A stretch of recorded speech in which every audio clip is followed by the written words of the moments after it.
oqibati tayyorlash jarayoni. Bismillah.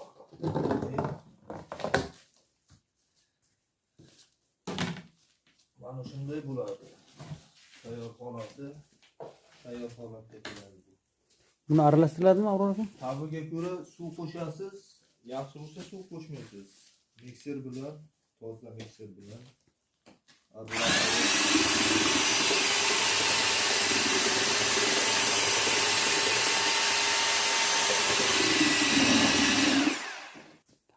mana rastvor tayyor bo'ldi.